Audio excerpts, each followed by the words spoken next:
Fat loss experts and non-expert influencers fall on a spectrum, with one extreme stating that fat loss and fat gain is only the result of a calorie surplus or a calorie deficit, and the other extreme is stating that fat loss and fat gain is the result of internal factors such as hormone production, and that calorie amounts have absolutely nothing to do with it.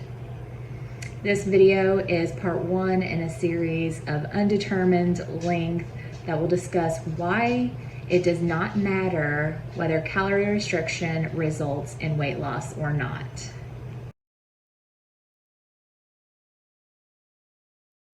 In today, part one of the series, I'm going to discuss how your own body is going to sabotage your weight loss efforts when you're restricting calories.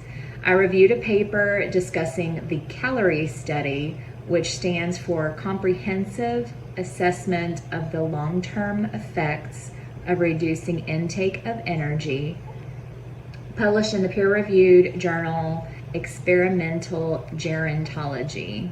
The researchers of this study were proponents of the oxidative theory of aging, which loosely states that decreased metabolism is beneficial because it decreases the oxidative damage done to your body, and it will increase your lifespan.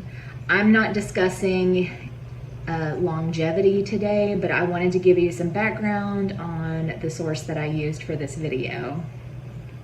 There are several studies that show the effectiveness of cutting calories in order to lose weight, but there are also many studies that do show that there is a reduction in metabolism when you cut calories, and that reduction in metabolism is disproportionate to the amount of weight lost.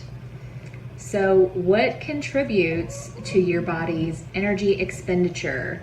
Well, internally you have your body's metabolic processes, and then externally you have physical activity. There have been MRI scans done on the organs before and after weight loss that show that the organs in your body can lose mass after weight loss through calorie restriction, especially the organs that are involved in some of the body's higher energy requiring functions like skeletal muscle and your liver. And this is possibly one of the explanations for the decreased energy expenditure. Hormones are also major contributors to the body's metabolism, and they're affected by calorie restriction. One of these hormones is leptin, which is a hormone that is released by your body's fat that makes you feel full and then also stimulates your body to do physical activity. In a calorie restriction, there is a marked decrease in the production of leptin hormone. It was also noted in this calorie study that after 3 months of calorie reduction, the thyroid hormones T3 and T4 were reduced, and they are also responsible for many of the body's metabolic processes. Decreased body metabolism can also partially be attributed to decreased insulin secretion. It does require some energy for the pancreas to secrete insulin. So in order to save some energy, the body is reducing the amount of insulin secreted. There is a shift in the neuroendocrine function, or the brain hormones in the body, from a sympathetic fight or flight tone to a more parasympathetic, which is the rest and digest tone. And this also contributes to a decrease in metabolic rate. Calorie restriction has also been shown to cause a transient decrease in testosterone levels. Your mitochondria will also decrease their activity by reducing the ATP production, which is actually what provides your cells with energy to do their jobs. Another mechanism that your body uses to decrease your daily expenditure is to decrease the physical activity. So it's going to start cutting out unnecessary movements like toe tapping, fidgeting, things like that that serve no purpose. And another thing that it will do is it will become more efficient at the activities that you are doing, like, for example, walking at the same distance and the same pace will require less energy. If you're trying to lose weight or do any kind of working out, that is not going to be beneficial for those things. So there's probably some individuals out there who are like, I don't care if my metabolism gets wrecked. I don't care if I lose energy. I don't care if I lose muscle mass. I just want to lose the weight. So that's understandable, but just know that losing weight through calorie restriction alone is going to make you more likely to regain your weight. So a decrease in metabolic rate has been shown to be a strong predictor of weight regain. They did a 2-year follow-up in the calorie study participants, and it showed that 54% of the weight lost was regained. And although the participants had gained weight back, when they remeasured their metabolism did not increase again. So body weight went down, metabolism went down, body weight went up, metabolism still stayed down. So that's actually going to make it harder for them to re-lose the weight, and kind of makes sense. Whenever you lose weight and then you gain it back and then you go to lose it again, why sometimes it's harder to do it a second or a third time. So some observational studies attribute the weight gain to the decreased metabolic rate, but there's no like real good studies on that. It's likely that after 2 years, the participants were finding it hard to adhere to the calorie restriction, because the longer you restrict calories or the more severely you restrict calories, the harder it is to adhere to the calorie restriction. So they also recommended in the study, in order to prevent weight regain, basically you had to continuously increase your physical activity. So there are several factors that could also potentially contribute to the weight regain with, if you're still staying on that reduced calorie intake, the maintenance intake of calories. So the decreased leptin hormone can cause your appetite to increase, and also for you to feel like it doesn't give you that exercise or physical activity stimulation that it's supposed to do with the decreased levels. You have decreased free fat mass, which means not only is your fat mass decreased, but also like your muscle mass and your organ mass. So it's thought that that can contribute to weight gain also. And also a decreased muscle mass is associated with an increased appetite, weight gain, and obesity.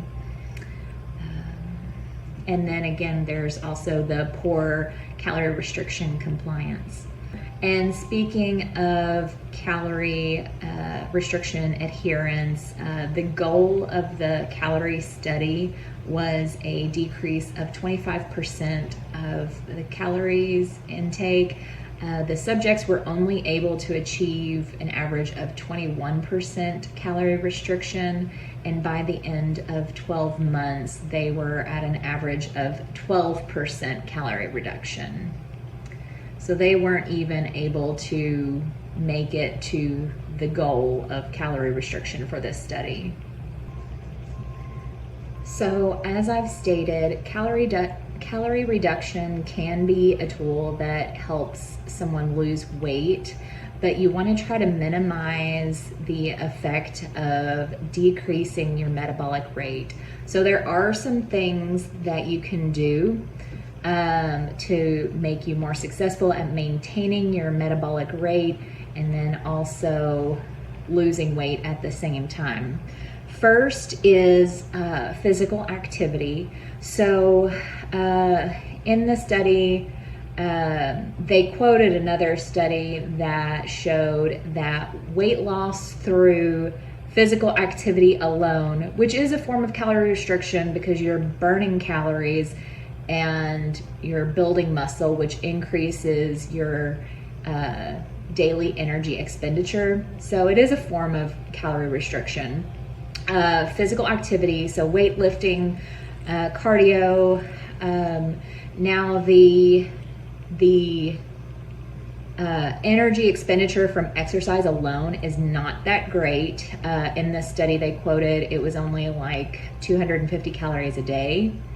But as I've said before, the stricter the calorie restriction and the longer the calorie restriction, the more likely you are to fail at your diet.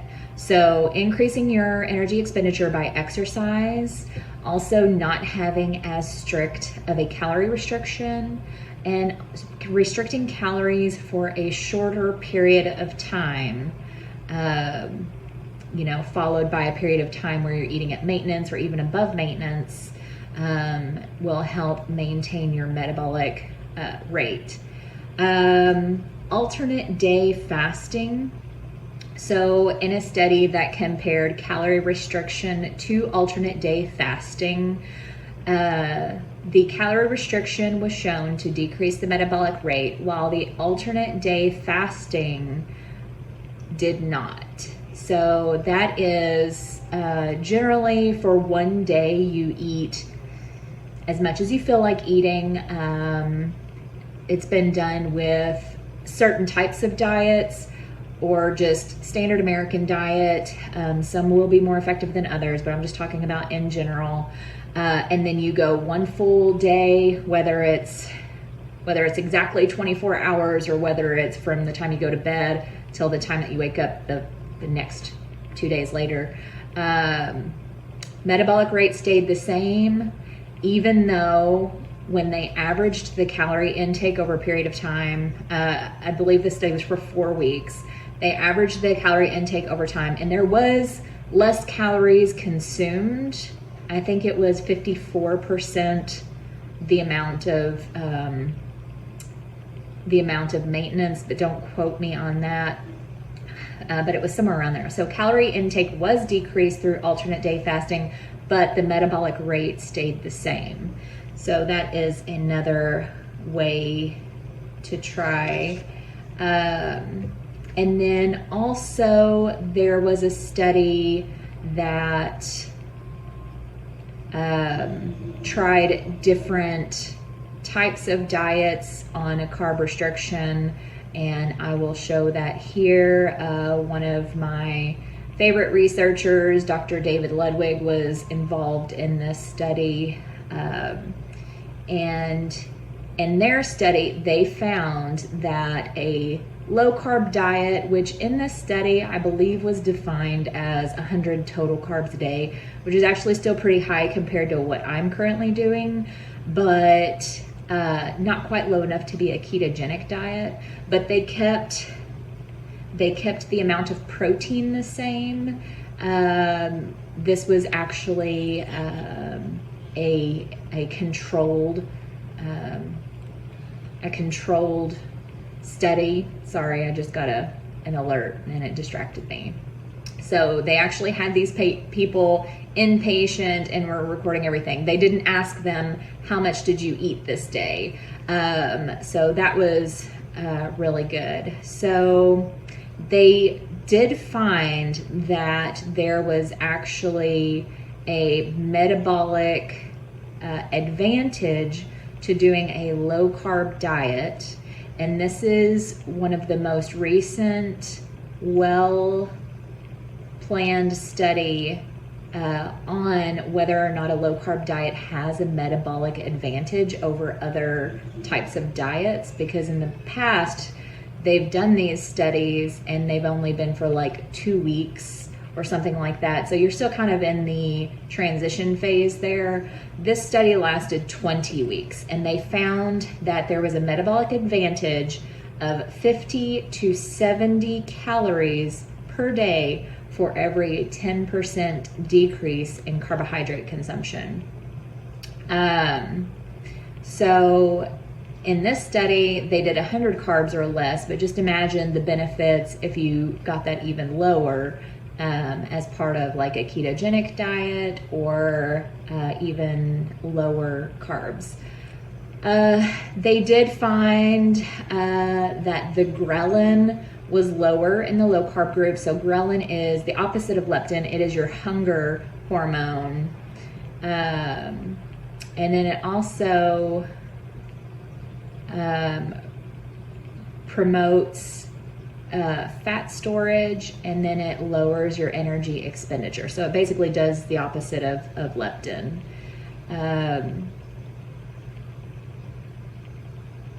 And the way they did the study was, this was not a weight loss study. The study started after the participants initially lost their weight on any diet. So once they got to their maintenance phase, then the study started and went 20 weeks out from there. So this is just, I wanted to contribute my opinion, and not necessarily my opinion because this is all based on clinical studies and research. So where do I fall on the spectrum? I'm kind of in the middle, but I'm leaning more toward the hormone impact, because I myself have, through my current experience now, I'll pick random days to track what I'm eating, and usually I'm way over my calculated maintenance estimate. I'll be 500 over that, but and you can argue my weight is not changing. I have been in the 170s for like 3 months now, since I've started tracking, or not tracking, but weighing and working out and things like that. I've been in the 170s, but I did my in-body scan today and I've lost 4 point something pounds of fat, and I've gained 3 point something pounds of muscle. So, and then that's a whole other video of why you don't want to lose weight. You want to lose fat if that's your goal, because weight is not a great indicator of where you are in your journey. And if that's all that I was going by, it would be extremely discouraging, because here I am working out multiple days a week and following a fairly strict diet. And yeah, so that is the end of this video on why your calories count, but they just don't matter.